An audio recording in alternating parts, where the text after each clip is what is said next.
Iligtas at itinalaga ka ng Diyos. Ngunit kung ayaw mo siyang bigyang kasiyahan at ayaw isagawang katotohanan, nitalikdan ang sariling laman ng may pusong tunay na mahal ang Diyos. Sisirain mong sarili mo't malulunod ka sa pasakit.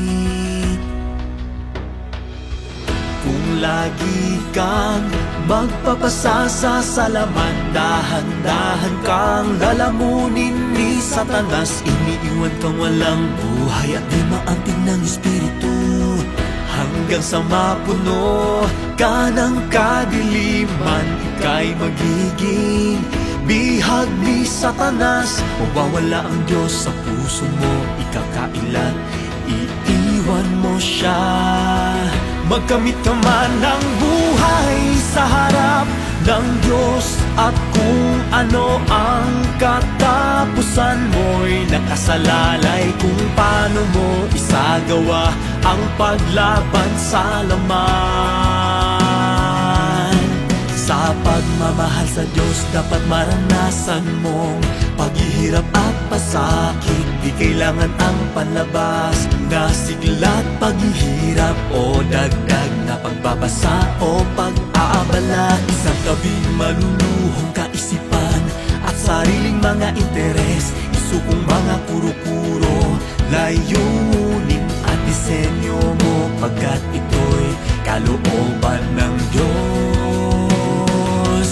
Magkamit ka man ng buhay sa harap ng Diyos, at kung ano ang katapusan mo'y nakasalalay kung paano mo isagawa ang paglaban sa laman.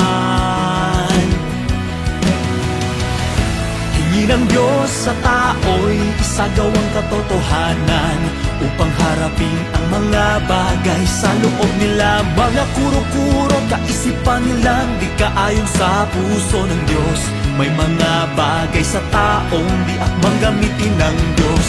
Ang laman ay puno ng panghihimagsik, kaya tao'y dapat mas lalong labanan ang laman. Tawag ng Diyos dito'y pagdurusa ng tao, kasama siya. Magkamit ka man ng buhay sa harap ng Diyos, at kung ano ang katapusan mo'y nakasalalay kung paano mo isagawa ang paglaban sa laman. Magkamit ka man ng buhay sa harap ng Diyos, at kung ano ang katapusan mo'y nakasalalay kung paano mo isagawa ang paglaban